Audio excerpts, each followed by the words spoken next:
This is Delhi. Please stand by for our next broadcast. This is All India Radio.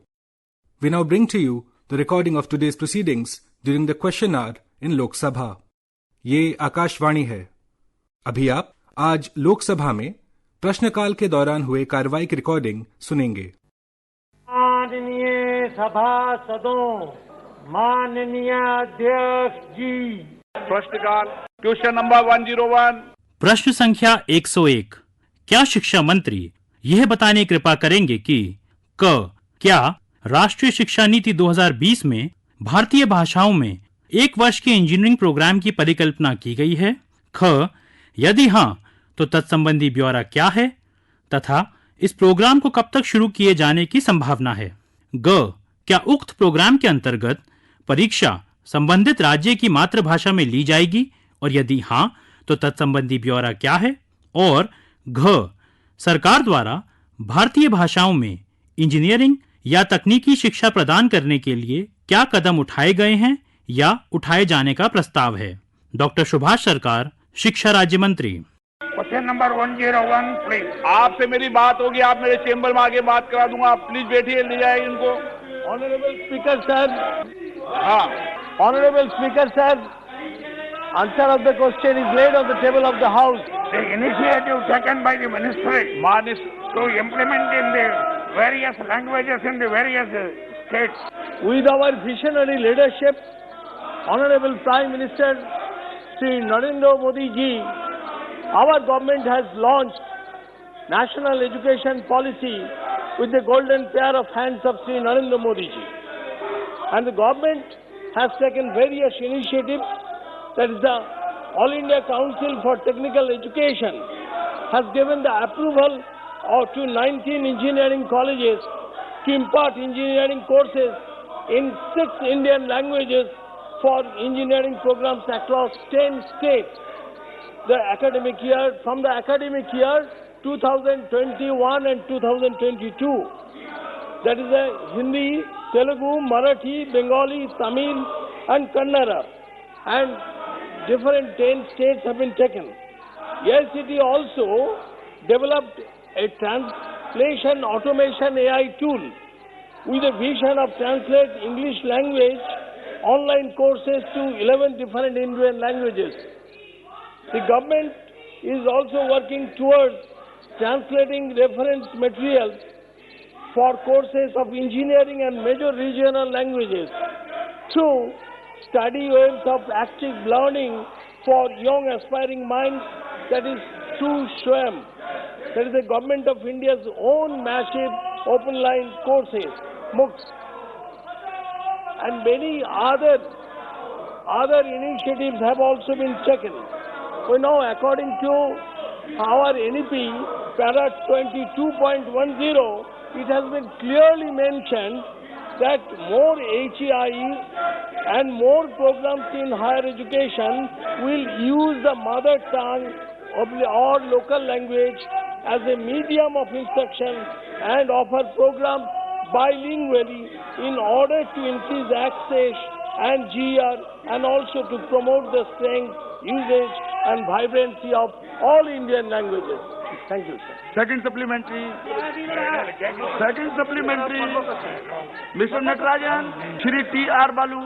It is good and I appreciate that is Government of India through AICT come forward to impart engineering studies in all languages.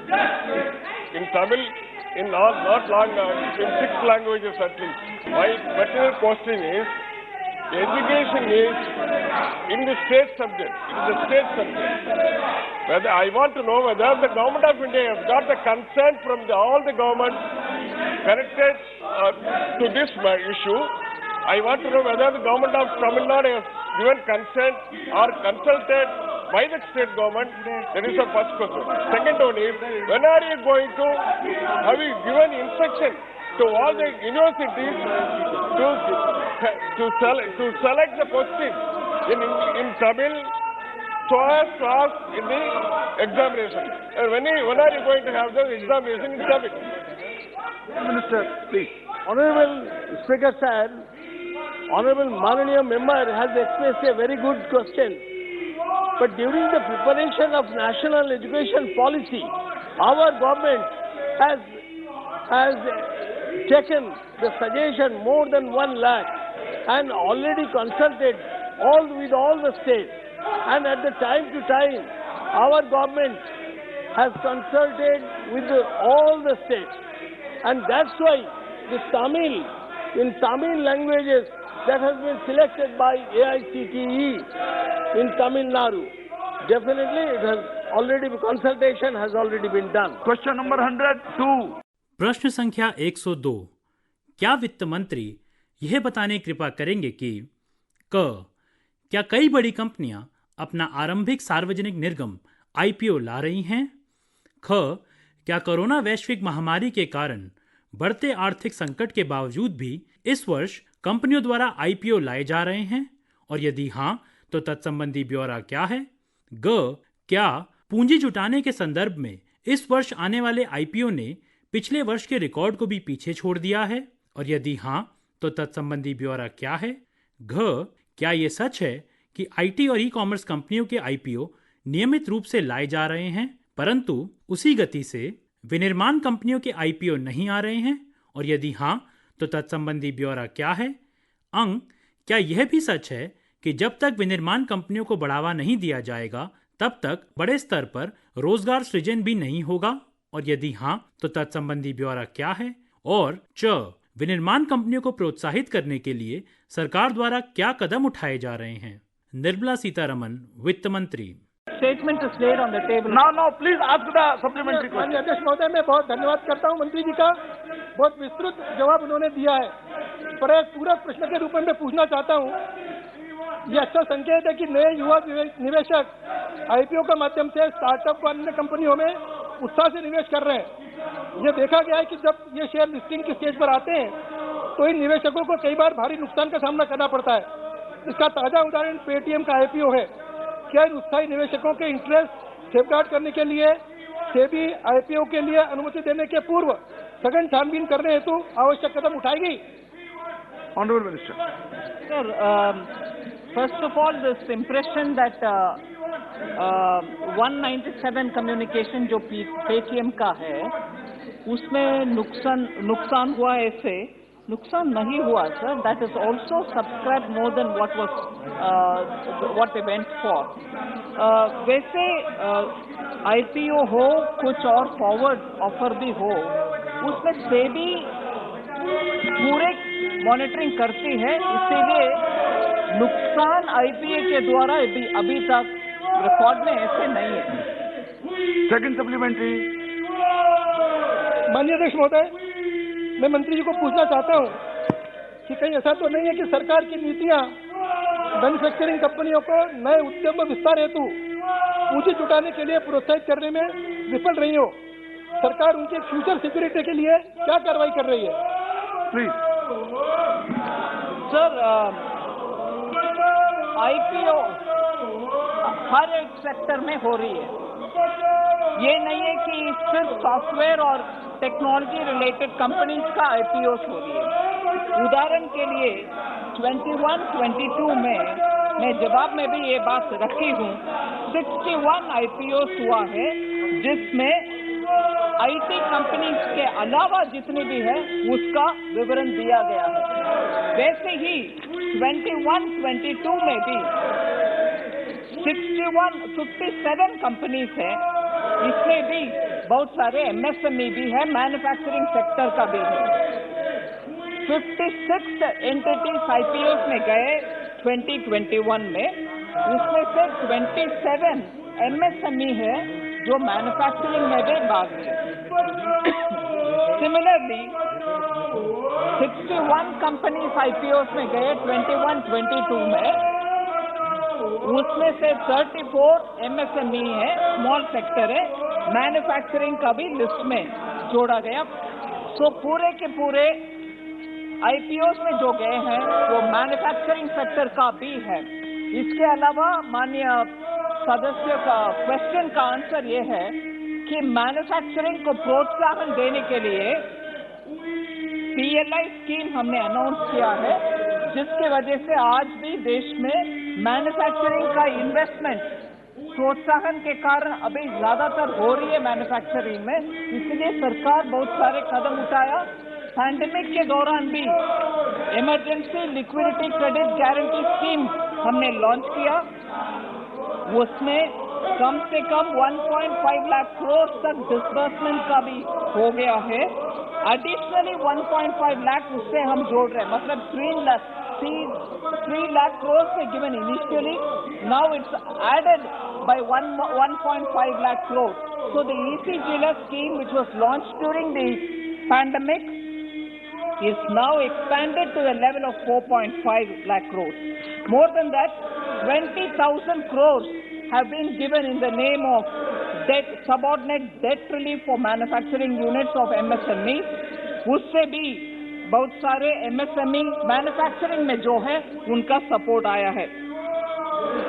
Investor charter भी हमने we are bringing it out, जिससे interest in investors have gone up. SEBI is taking all the steps. MSME का definition को revise किया, जिससे MSME भी investment limit में benefit कर सकते हैं। And the last point sir, government financial rules को हमने बदला, जिससे 200 करोड़ से कम वाले रिक्वायरमेंट, परचेज रिक्वायरमेंट का रूल्स बदलने के कारण ग्लोबल टेंडर में हम जाते नहीं है, भारत देश में ही उसका प्रोक्योरमेंट हो रही है, जिसका मतलब है MSMEs इसमें भाग ले सकते हैं, जो पहले नहीं था। Shri Manish Tiwari ji. Thank you, Mr. Chairperson, sir.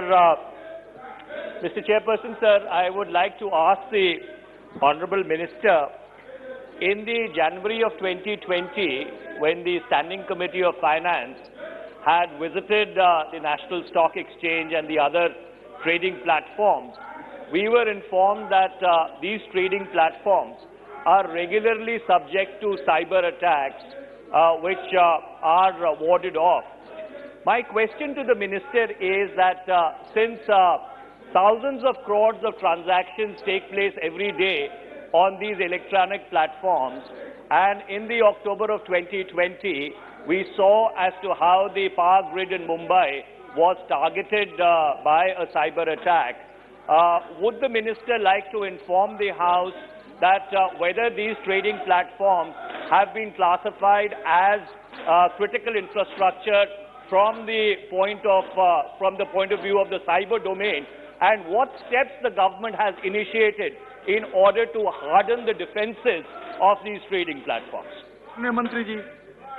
So the honourable member has raised a very important issue which relates to the cyber security of most of our critical infrastructure, which takes care of banking and other payment related matters. I'm glad to know, I have also heard it earlier, that the standing committee and the honourable member has gone and visited these places. I have also subsequently gone, even after the lockdown of COVID was lifted, to ensure that the mechanisms for safeguarding the digital network of the stock market, digital network of the related activities are all protected so that hacking or any kind of interruptions don't take place. I can assure that member that many steps have been taken by all the concerned institutions. There are very many checks and balances and plan Bs which are in place, as a result of which I feel that there are measures being taken timely. They are also being taken by institutions with periodic trial and error kind of a method. Checking up is happening. I am assured by the SEBI, NSE and also the BSE that they are taking all kinds of precautions. The platforms are declared. For the particular question that the Honourable Member Manish Tiwari raised, the NSE and the BSE platforms are declared critical infrastructure. So every time there is a periodic review, and anything that has to be strengthened to make sure that their setup is digitally safeguarded is happening. मेरा अनुरोध है honourable member से please आपकी बात आपके नेता रख चुके हैं, 2 बार रख चुके हैं। Please go back to your seat.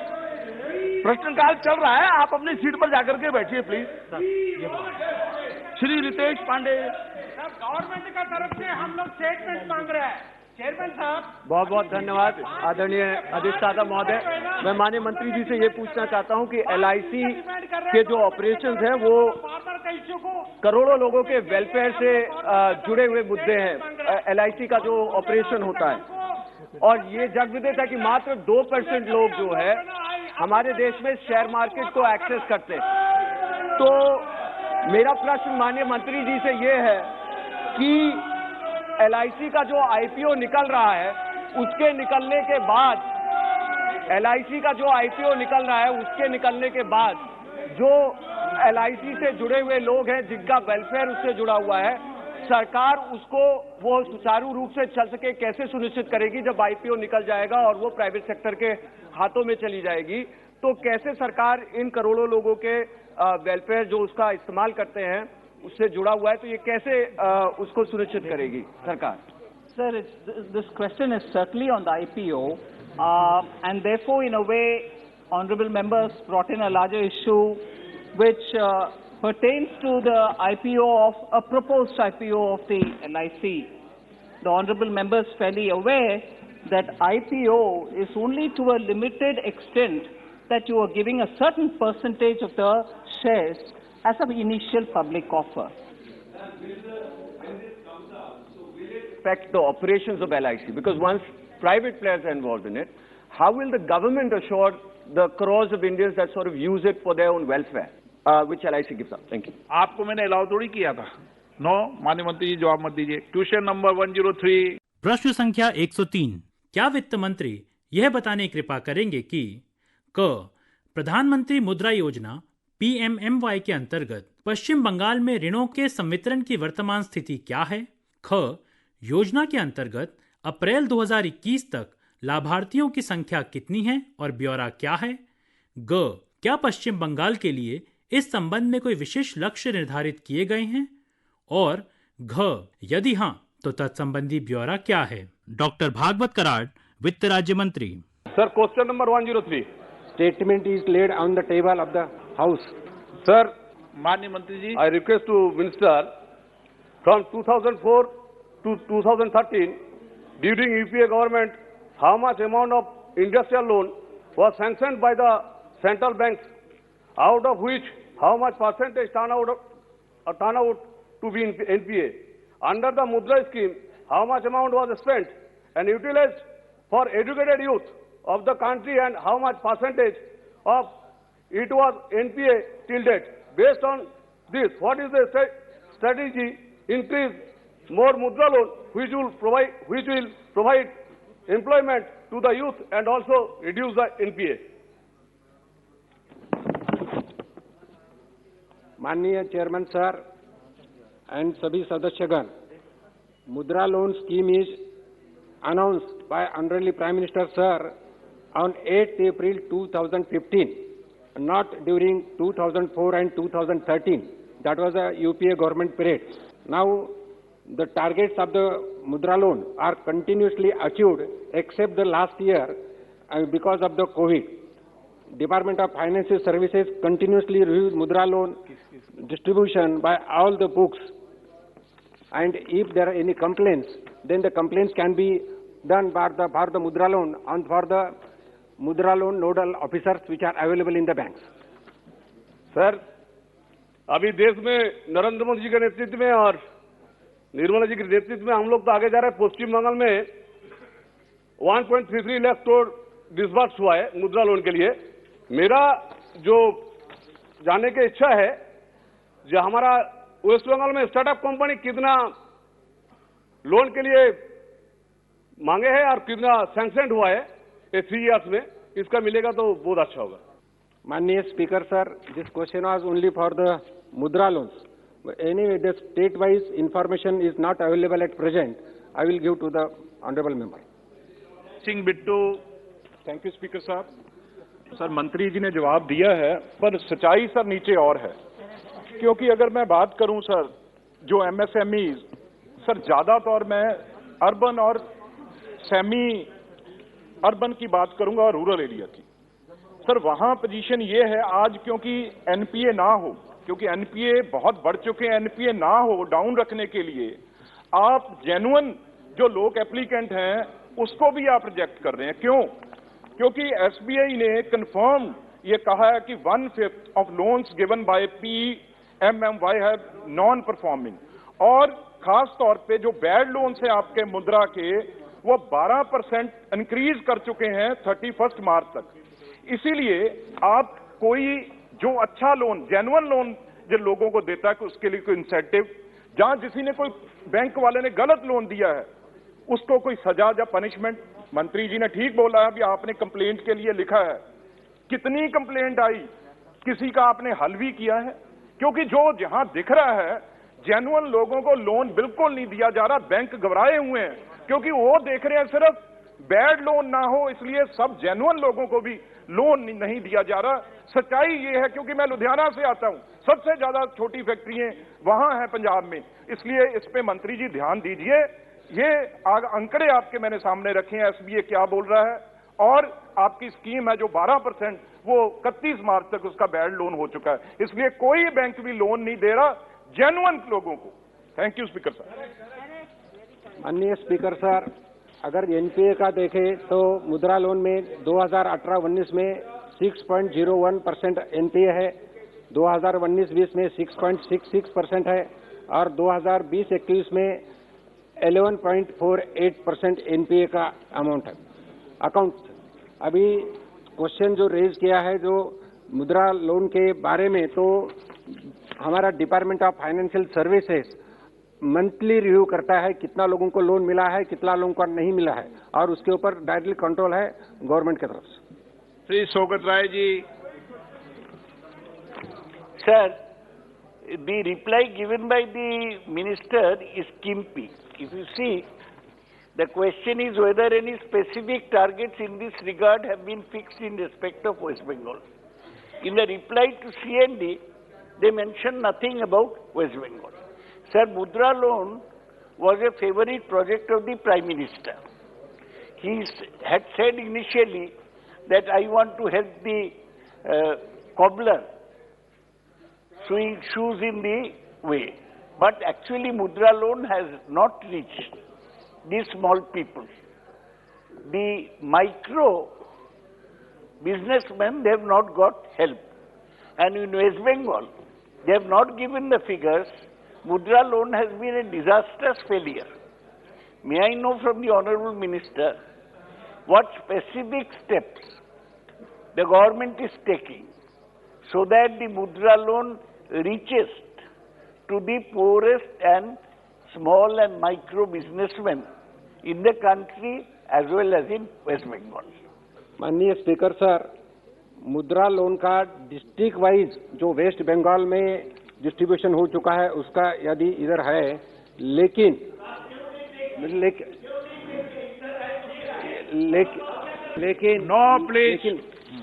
लेकिन मैं बताना चाहता हूं जो पूरा वेस्ट बंगाल का स्टेट का जो है, तो ये यादी में मेरे पास है, मैं डिटेल मेंबर को देने वाला हूं। और इसी के साथ ठीक है, I will produce in the House, I will lead on this जी। For Mudra loans state-wise allocation does not happen. Bank-wise allocations happen. So the banks which have branches in every state, whatever allocation has been given to them in every state through the branches that they have, they do the Mudra loan distribution. So it is the Department of Financial Services just... Can I just answer, sir, please? When the banks are given the allocation, the banks, according to the network of branches that they have in each state, they do it. Which means every state, for the scheme under 3 sub-schemes under the Mudra, Sishu, Kishore and Tarun, all reach all states through the branches of all the banks. So the allocation is dependent on the branches within a state for each bank. Therefore, the allocation cannot be done by states. Okay, thank you. Shrimati Raksha खड़गे। धन्यवाद अध्यक्ष महोदय, मुझे supplementary question पूछने का मौका दिया। मैं आपके माध्यम से कहना चाहती हूँ कि हमारे सरकार ने और हमारे देश के प्रधानमंत्री जी ने हमेशा से ये कोशिश की कि युवाओं के माध्यम से देश में छोटे छोटे उद्योग बढ़े और उनके माध्यम से रोजगार की निर्मित भी हो, और इसी कारण मुद्रा योजना की शुरुआत की है। तो मैं मंत्री जी से आपके माध्यम से पूछना चाहती हूँ कि इस योजना में क्या हम किसानों को शामिल कर सकते हैं कि जिसके माध्यम से प्रोसेसिंग यूनिट भी वहाँ पे लग सकते किसानों के, और उसके साथ ही कई बैंकों में कई महीने तक ये प्रपोजल पेंडिंग रहते हैं, तो इसको जल्द से जल्द करने के लिए कुछ टाइम लिमिट हमने रखा है क्या? धन्यवाद। बहुत बढ़िया, वेरी गुड सर। बहुत बढ़िया। माननीय speaker sir, Mudra loan particularly textile, trading, services और एग्रीकल्चर एक्टिविटी के लिए दिया जाता है। एग्रीकल्चर एक्टिविटी में pisciculture, bee keeping, dairy, poultry, livestock rearing, इसके लिए लोन दिया जाता है, excluding the crop loans and the loan for land improvement Mudra loan दिया जाता है। नए रूल से 2017-18 में ट्रैक्टर और पावर टिलर के लिए भी मुद्रा लोन दिया जाता है। अभी मुद्रा लोन सैंक्शन करने के लिए अगर शिशु लोन है तो 2 वीक में सैंक्शन होना चाहिए 50,000 तक, और अगर तरुण और किशोर लोन योजना में है तो 3 वीक्स में सैंक्शन होना चाहिए। ये गवर्नमेंट के निर्बंध है और उसी तरह के बैंक को सूचना दिया है। सुभाष बेड़िया जी। धन्यवाद अध्यक्ष महोदय। अध्यक्ष महोदय, मुद्रा लोन की जो योजना 2015 से चालू है, सरकार ने उसके बाद एक योजना वो लाई जिसमें पहली बार लोन लिया है, और अगर वो सही ढंग से चल रहा है तो उसको दूसरा लोन भी और दिया जाएगा। तो क्या यह जानकारी मिल सकती है सदन को कि कितने लोगों ने पहले लोन का सक्सेसफुल यूज करके दूसरा लोन लिया? क्योंकि धरातल पे ज्यादा जो है दूसरा किसी ने अप्लाई नहीं किया। तो इस बारे में क्या सरकार की राय है कि कितना लोन सेकंड टाइम जो है पहले से सक्सेसफुल लेके दूसरे ने लिया? जानकारी दें। स्पीकर सर, मुद्रा लोन जो स्टार्टिंग को लेते हैं उसको शिशु लोन बोलते हैं, और जो डबल लेते हैं उसको तरुण या किशोरी बोलते हैं। इसके बारे में मैं जानकारी लेके माननीय सदस्यों को दे दूंगा पूरे देश में। अब हर चीज की जानकारी ला के दे दोगे तो सदन का के लिए है। Question number 104। प्रश्न संख्या 104। क्या शिक्षा मंत्री यह बताने की कृपा करेंगे कि क्या सरकार ने हाल ही में एक 4 वर्षीय समेकित अध्यापक शिक्षा कार्यक्रम अधिसूचित किया है? यदि हाँ तो तत्संबंधी ब्यौरा क्या है? क्या उक्त कार्यक्रम को पूरे देश में चयनित संस्थाओं में प्रायोगिक पायलट मोड रूप से कार्यान्वित किए जाने का प्रस्ताव है? यदि हाँ तो तत्संबंधी ब्यौरा क्या है? और इस प्रायोगिक कार्यक्रम के कार्यान्वयन के लिए आंध्र प्रदेश राज्य में चयनित किए गए संस्थानों का ब्यौरा क्या है? डॉक्टर सुभाष सरकार, शिक्षा राज्य मंत्री। Question number 104। Honorable Speaker sir, answer is laid on the table of the House. Shrimati ji Madhavi. Thank you, Speaker sir. Whether an exit option after 3 years with an adequate degree will be offered to the student under the 4 years ITEP? If so, would they be allowed to complete the final year at a later stage? Honorable Speaker sir, Mananiya member has expressed a very good question. In our national education policy, there is a multiple exit entry is there, and 4-year integrated teacher education program, that is the part of our NEP 2020. Naturally, there will be option. There is in national education policy, the 4-year ITP is a dual major holistic bachelor degree for BA, BEd, BSc, BEd, BCom, BEd. And where the teacher engagement from the year 2030 onwards will be only through ITEP, and it will be offered in pilot mode. It will be started from 2022-23 immediately with the 50 selected multidisciplinary institutions across the country. माननीय सदस्य supplementary 9 पूछना चाहती हैं? Sir, will the 4 years of ITEP offered in multiple Indian languages? If so, the timeline has been declared for the introduce the scheme, sir. Yes, sir. We have in our national education policy, there is a multiple Indian languages. Multiple Indian languages have been taken into account, and Indian languages को आगे बढ़ाने के लिए भी हमारे national education policy में है। श्री मणिकम टेगोर जी। Thank you, sir. Sir, the reply with the Honorable Minister is incomplete, and I'd like to ask through you, sir, whether the 4-year integrated teacher education program, which the union government had proposed, how many consultation with the states has happened? Because the problem with the government idea is that there is no proper consultation with the state governments. And is there any institution from Tamil Nadu which has been selected in this pilot project? Thank you, sir. Honorable Speaker says, already Ministry has consulted with all the states, and before preparing national education policy, more than 1 lakh suggestion has already been taken. And regarding the pilot project, already there a selected criteria will be announced within short time, and there are the guidelines under the 3 points, and all the education institution can apply for that.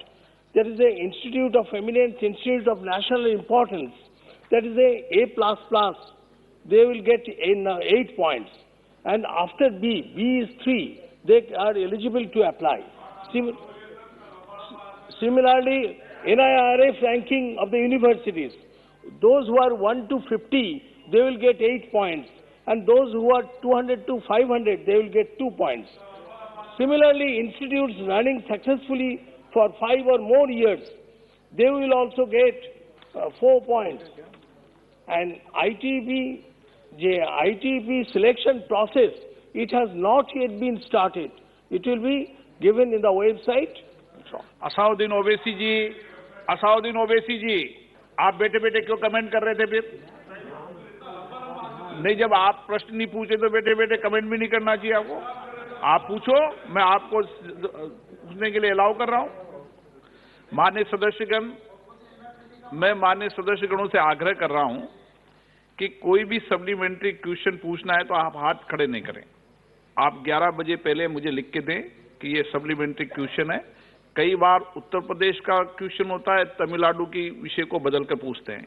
ये परंपरा ठीक नहीं है। उस criteria में आएगा तो मैं सबको अलाउ करूंगा, लेकिन मुझे लिखकर आप दे दें। Question number 105। प्रश्न संख्या 105। क्या संस्कृति मंत्री यह बताने की कृपा करेंगे कि क अभी तक विज्ञान संस्कृति को बढ़ावा देने संबंधी योजना SPOCS के अंतर्गत निर्मित की गई साइंस सिटीज, साइंस सेंटर्स और इनोवेशन हब्स का ब्यौरा क्या है? ख इस हेतु अभी तक कितनी धनराशि आवंटित की गई और उसका कितना उपयोग किया गया? और ग इस योजना के अंतर्गत और कितनी ऐसी साइंस सिटीज, साइंस सेंटर्स और इनोवेशन हब्स को राज्यवार और झारखंड के प्रत्येक जिले में खोले जाने का प्रस्ताव है? अर्जुन राम मेघवाल, संस्कृति राज्य मंत्री। संख्या 105। ऑनरेबल स्पीकर सर, आंसर सभा पटल पर रख दिया गया है। अध्यक्ष महोदय, हम सबको मालूम है कि इस आधुनिक युग में विज्ञान की अहम भूमिका है, और कोविड के महामारी के समय हम लोगों ने देखा है कि किस प्रकार से हमारे होनहार वैज्ञानिकों ने इस महामारी को पराजित किया है। और इसलिए मैं माननीय प्रधानमंत्री नरेंद्र मोदी जी की सरकार को बहुत साधुवाद देता हूं कि उन्होंने इस स्कीम के द्वारा, जो स्कीम है for the promotion of culture in science को, बहुत उन्होंने प्रोत्साहन दिया है, बहुत राशि दी है। और इस तरीके से जैसे माननीय मंत्री जी ने अपने उत्तर में विस्तृत रूप से हमें बताया है कि कई क्षेत्रों में साइंस सिटी और इनोवेशन हब को तैयार किया जा रहा है और इन्हें अमल किया जा रहा है। जो इस स्कीम के द्वारा फंडिंग मॉडल को तैयार किया गया है माननीय अध्यक्ष जी, वो एक शेयर्ड फंडिंग मॉडल है, यानी 60% जो राशि है वो केंद्र सरकार दे रही है और 40% जो राशि है वो राज्य सरकार को देना है। अध्यक्ष महोदय, आपको मालूम है कि मैं झारखंड हजारीबाग संसदीय क्षेत्र से आता हूं। हमारा एक पिछड़ा हुआ राज्य है, और जो मेरे 2 जिले हैं हजारीबाग और रामगढ़, वो महत्वाकांक्षी जिले हैं, एस्पिरेशनल डिस्ट्रिक्ट्स। वहां 40% कैपिटल एक्सपेंडिचर साइंस सिटी और इनोवेशन हब के लिए देना बहुत ही मुश्किल है, और साथ साथ जो ऑपरेटिंग एक्सपेंसेस हैं वो भी हम लोगों को 100% देना है। इसलिए मैं आपके माध्यम से माननीय मंत्री जी से ये पूछना चाहूंगा कि इस शेयर्ड फंडिंग मॉडल को एस्पिरेशनल डिस्ट्रिक्ट्स में हम लोग बदल सकते हैं, जिसमें कि उनको विज्ञान का अगर हमें प्रोत्साहन देना हो, और जो हमारे होनहार युवा हैं उनको हम लोग किस तरीके से आगे बढ़ा सकते हैं। धन्यवाद अध्यक्ष जी। आज माननीय विद्वान सदस्य ने बहुत ही महत्वपूर्ण प्रश्न उठाया है और आज दिन भी महत्वपूर्ण है और माननीय सदस्य का दृष्टिकोण भी मुझे लगता है कि वैज्ञानिक दृष्टिकोण है। आज बाबा साहब का परिनिर्वाण दिवस है भीमराव अम्बेडकर जी का और उन्होंने संविधान में ये विषय रखा भी था और बाद में फंडामेंटल ड्यूटीज में भी ये विषय आया कि हम सबको वैज्ञानिक दृष्टिकोण अपनाना भी चाहिए, उसकी बढ़ोतरी भी करनी चाहिए।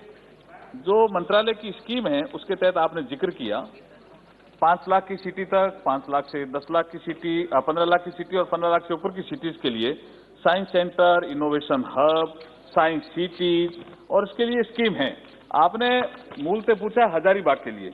मैं आपको बताना चाहता हूं माननीय सदस्यों को आपके माध्यम से कि अभी 29 सितंबर 2021 को CSIR एंड NCSM के बीच में एक MOU हुआ जिसमें 37 जगह पे साइंस सेंटर और स्थापित किए जाने का प्रस्ताव मंजूर हुआ है। उसमें धनबाद और जमशेदपुर है झारखंड का, लेकिन हजारीबाग के लिए अगर स्टेट गवर्नमेंट से प्रस्ताव आएगा तब हम मंजूर कर पाएंगे। मैं सदस्य को जानकारी देना चाहता हूं आपके माध्यम से। धन्यवाद। माननीय अध्यक्ष जी, मैं इसमें एक बात जोड़ना चाहूंगा कि जो आप लोगों ने स्कीम तैयार की है उसमें राशि सिर्फ राज्य सरकार से आपने कहा है दी जा सकती है। मैं माननीय मंत्री जी से ये पूछना चाहूंगा कि हमारे क्षेत्र में कई सारी केंद्र संस्थाएं हैं, NTPC है, CCL है, उनके द्वारा अगर CSR मिल सकता है तो उसको क्यों ना हम लोग 40% के लिए उसका उपयोग करें, 60% केंद्र सरकार से मिल जाए और फिर हम लोग अपने हजारीबाग रामगढ़ क्षेत्र में भी हम लोग इस प्रकार का सेंटर हम लोग बना सकते हैं। माननीय मंत्री जी इसका जवाब दें। अध्यक्ष जी, मैं माननीय सदस्य को आपके माध्यम से जानकारी देना चाहता हूं कि स्टेट गवर्नमेंट से प्रस्ताव प्राप्त होने पर ही भारत सरकार मंजूर करती है। जहां तक CSR फंड का सवाल है जो माननीय सदस्य ने पूछा है, CSR फंड भी स्टेट गवर्नमेंट के पास रहता है। स्टेट गवर्नमेंट से प्रस्ताव आने पर ही मंजूर करने की हमारे यहाँ परंपरा है और व्यवस्था है।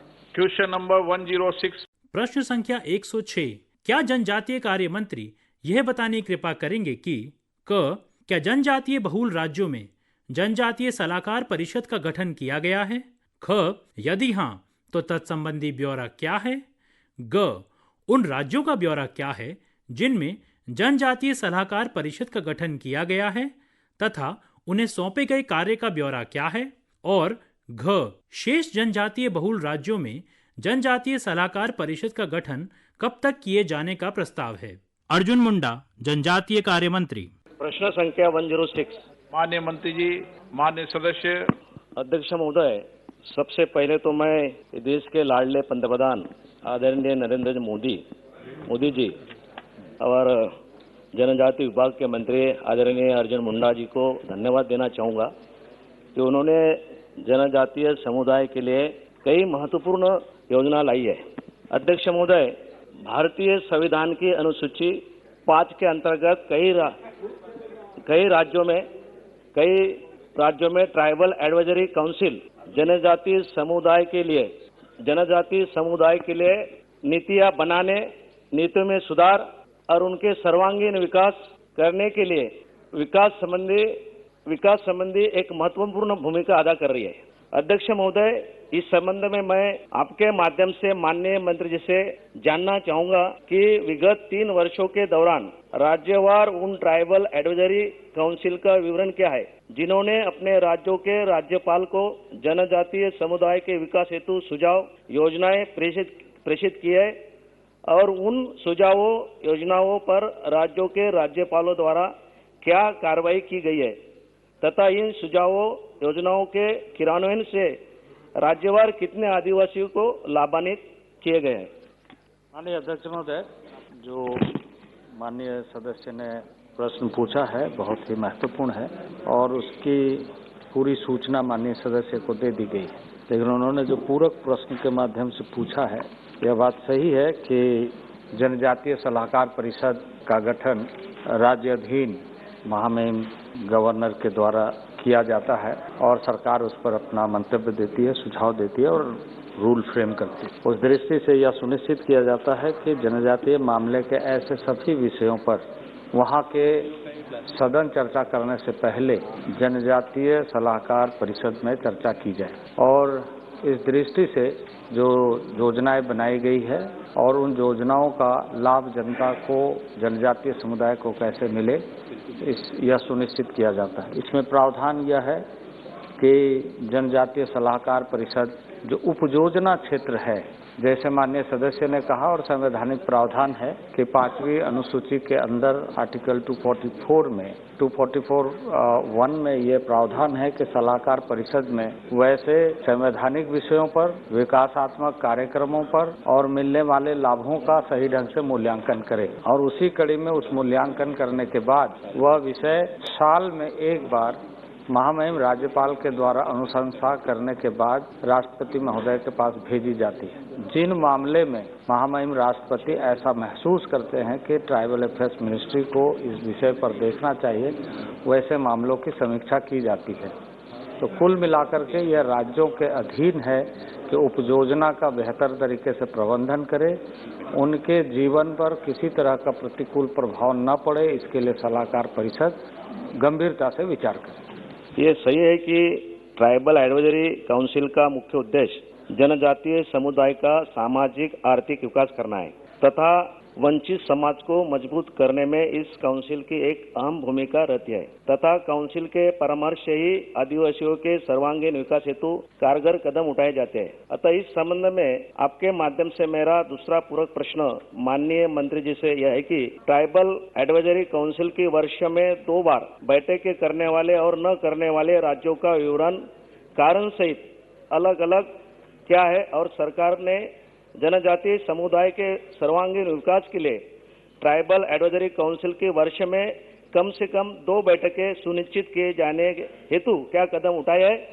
माननीय अध्यक्ष महोदय, जैसे मैंने आपको स्पष्ट किया कि इन सारे मामलों पर राज्यपाल महोदय समीक्षा करते हैं कि 2 बार वर्ष में बैठक होनी चाहिए और उस बैठक के बाद जो समीक्षा रिपोर्ट बनती है वो महामहिम राष्ट्रपति को भेजी जाती है और राष्ट्रपति महोदय जब किसी ऐसे प्रदेश के बारे में मंत्रालय को चाहते हैं कि उसकी समीक्षा की जाए, उन मामलों को हम समीक्षा करके देखते हैं।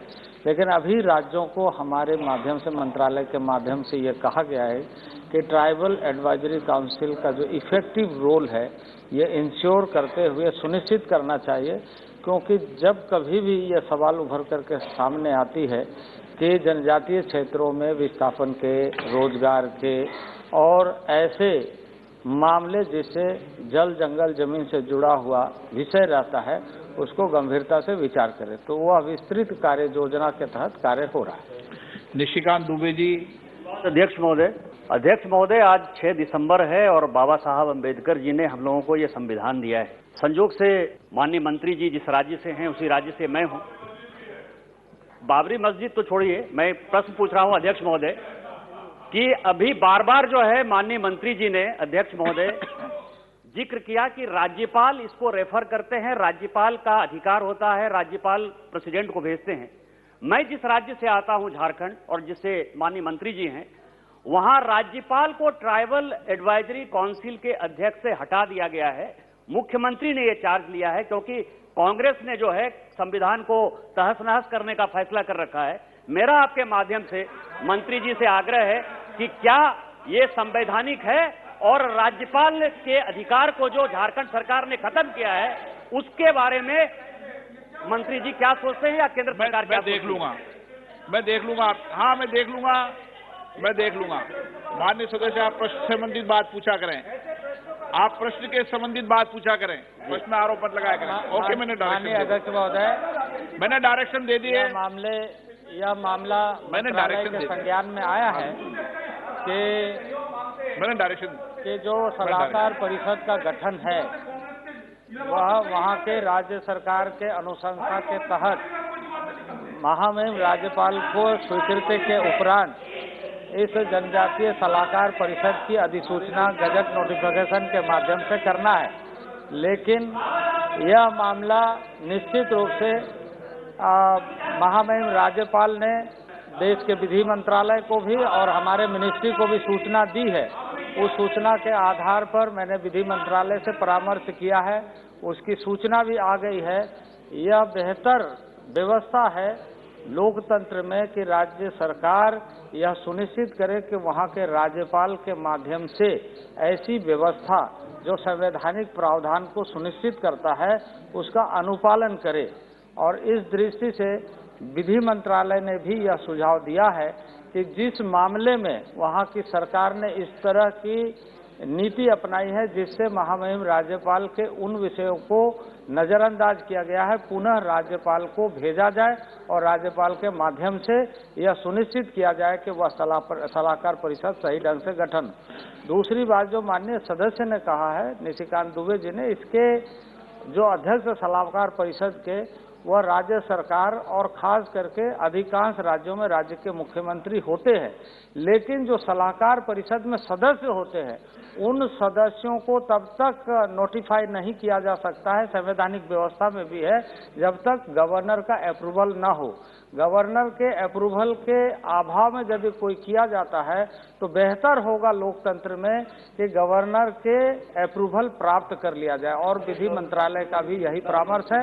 हम राज्य सरकार को स्मारित कर रहे हैं, सूचना दे रहे हैं कि इन सारे चीजों को लोकतांत्रिक मूल्यों के आधार पर संवैधानिक प्रावधानों का सही ढंग से सुनिश्चित करें। हसनैन मसूदी जी। जनाब, जम्मू कश्मीर में जो हमारे ट्राइबल लोग हैं उनको तरक्की की दौड़ तरक्की की दौड़ में अगर शामिल करने के कुछ प्रयास किए गए, लेकिन अभी तक वो इससे दूर है। तो मैं ये जानना चाहूँगा क्या जम्मू कश्मीर में भी ट्राइबल एडवाइजरी काउंसिल बनाई गई है और क्या काम उनको सौंपा गया है? और दूसरी बात है, जब हम तरक्की की बात करते हैं तब तरक्की कैसे मुमकिन होगी, कैसी तरक्की उन तक पहुँचेगी जब वो इंस्टीट्यूशंस ही नहीं है? अभी देखिए जम्मू कश्मीर में अभी मुद्रा योजना की बात हो रही है, तो कैसे मुद्रा योजना का लाभ पहुंचेगा जब वहां पर बैंक की शाख ही नहीं है?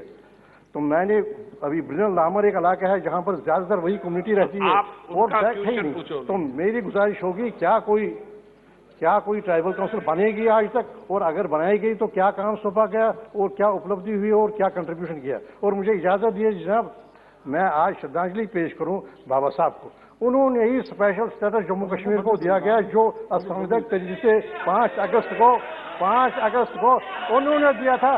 5 ड्राफ्टिंग कमेटी के वही थे, 5 अगस्त को जो छिना गया गैर आईनी देखिए, और आर्टिकल 3 में कोई व्यवस्था नहीं थी विभाजन करने की, बनाने की, और वो बनाई। आप प्रश्न से संबंधित बात कर रहे हैं। अध्यक्ष महोदय, जिन विषयों को माननीय सदस्य ने उठाया है, मैं सदन को यह सूचना देना चाहता हूं कि इसके पहले जब धारा 370 वहाँ लागू था उस समय वहाँ देश के अन्य कोई भी कानून वहाँ पर लागू नहीं होते। अब धारा 370 हटने के बाद इन सारे कानूनों का प्रावधानों को ये सुनिश्चित किया जा रहा है कि कैसे लागू हो। गृह मंत्रालय उस पर काम कर रहा है, वहाँ के ट्राइबल शेड्यूल कास्ट के रिजर्वेशन पॉलिसी पर होमवर्क हो रहा है, और ये सारी चीजें सुनिश्चित की जा रही है जो देश के अन्य प्रदेशों में और पूरे देश के लिए व्यवस्थित हो। तो मैं माननीय सदस्य को यह आश्वस्त करना चाहता हूं कि इन सारे चीजों पर कार्य हो रहा है और सारी चीजें वहां लागू होगी जो देश भर में लागू है। Question number 107। प्रश्न संख्या 107। क्या वित्त मंत्री यह बताने की कृपा करेंगे कि क्या सरकार ने 15वें वित्त आयोग की सिफारिशों के अनुसार 19 राज्यों के ग्रामीण एवं शहरी स्थानीय निकायों के लिए स्वास्थ्य क्षेत्र संबंधी अनुदान के रूप में धनराशि जारी की है? यदि हां तो तत्संबंधी ब्यौरा क्या है तथा ग्रामीण एवं शहरी स्थानीय निकायों के लिए वर्तमान वित्तीय वर्ष में ओडिशा सहित राज्य एवं संघ राज्य क्षेत्रवार कितनी अनुदान राशि जारी किए जाने की सिफारिश की गई है? इस संबंध में शेष 9 राज्यों से प्राप्त प्रस्तावों की वर्तमान स्थिति क्या है तथा संबंधित राज्य एवं संघ राज्य क्षेत्र को कितनी धनराशि जारी किए जाने का प्रस्ताव है? क्या सरकार द्वारा ऐसे उपायों की भी पहचान की गई है जिनके फलस्वरूप ग्रामीण एवं शहरी क्षेत्रों में प्राथमिक स्वास्थ्य अवसंरचना और सुविधाएं सीधे तौर पर सुदृढ़ होंगी तथा प्रत्येक उपाय के लिए अनुदान नियत किया गया है? और क्या सरकार ने स्वास्थ्य व्यवस्थाओं को सुदृढ़ करने तथा प्राथमिक स्वास्थ्य परिचर्या स्तर पर स्वास्थ्य परिचर्या व्यवस्था में विद्यमान प्रमुख कमियों को दूर करने के लिए लक्ष्य निर्धारित किए हैं? और यदि हां तो तत्संबंधी राज्य एवं संघ राज्य क्षेत्रवार ब्यौरा क्या है? निर्मला सीतारमण, वित्त मंत्री। Question number 107। माननीय सदस्य, I think for the first time Ministry of Finance or Minister of Finance is going to answer about the infrastructure investment on health sector. It relates to 15th Finance Commission recommendation. My question here is, number of hospital beds in a country is considered as one of the most important indicators of quality health services in an area. In 2019, India has 1 bed per 1,000. This is significantly low in comparison to 2017 global average of 2.9 beds. National Health Policy of 2017 plans to increase this to 2 beds per 1,000 people. This could be achieved by creating 3,000 to 5,000 hospitals with 200 beds each by 2025. I would like to know what specific steps are being taken to create more number of hospitals, increase the number of beds in existing hospitals during these 5 years as per the recommendation of 15th Finance Commission's recommendation. Sir, the honourable members raised a very important question, particularly in the context of India facing the pandemic. And it is actually worth mentioning here that the 15th Finance Commission, after due consultation with the states, had identified gaps, particularly for the rural medical infrastructure. And as a result, in the 15th Finance Commission report, we find that they have allotted 70,051 crores over 5 years to be used for improving healthcare delivery systems, which obviously will also include bed facilities in hospitals. And this, the Finance Commission has recommended both for rural and urban areas. And I'm glad to say, out of the 70,051 crores for the 5 years, the first year allocation which had to be done, 13,000 crores, slightly over 13,000 crores, even by the recommendation of the Finance Commission, could have been given in 2 installments, but we have, for the benefit of the rural local bodies, given it upfront as one total installment and cleared that due for this year. As a result, I'm able to say that many of the rural areas and the primary health centers and also the wellness centers have all now identified their requirement, and it is the institutional mechanism for reaching a ground-based data-driven allocation is enabled because at the national level we have a committee which is headed by Ministry of Health and Family Welfare. At the state level also, we've requested states to form such committees. It is on the recommendation of the states, this kind of money given to the rural local bodies will be spent towards improving health infrastructure.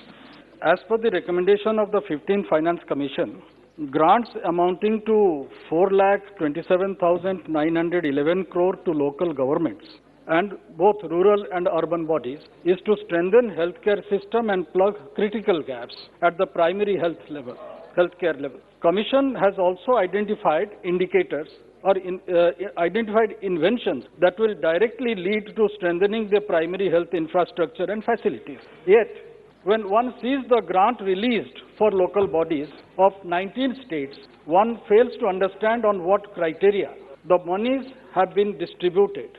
For instance, I have nothing against that state. For instance, Andhra Pradesh, which is minus 3% shortfall of primary health center in rural areas, has received 488.15 crore, whereas Odisha, which has minus 8% shortfall of primary health center, has received 461.76 crores. I would like to understand the criteria on which grants have been allotted, on what basis, and when was this money actually released? Sir, the money for the first set of states were released, and I've given the details in Annexure 1 of the answers. And for the second set of states was released on 30th November 2021. The criteria and also the details of why this here and why not that there is very much a state recommendation-driven process. So the committee at the state level, if it is already formed, if not, the recommendation from the state is considered by the national level committee in which the state additional chief secretaries participate. So the inputs come from the states, and based on that the allocations are made for the various criteria. Because the Finance Commission's recommendation are component-wise, state-wise, and of course year-wise also, so that gradual building up can happen. You're not bringing something which should come later, even at the beginning, and so the careful traction of giving resources and planning accordingly has been decided through the committee, technical committee, and also partly through the recommendation of the Finance Commission itself. However, if the member thinks that there is an anomaly, I'll be quite happy to receive it and have the expenditure department look into it and come back on that. प्रश्नकाल समाप्त। अभी आप आज लोकसभा में प्रश्नकाल के दौरान हुई कार्यवाही की रिकॉर्डिंग सुन रहे थे। You were listening to the recording of today's proceedings during the question hour in Lok Sabha. This broadcast came to you from the Delhi station of All India Radio.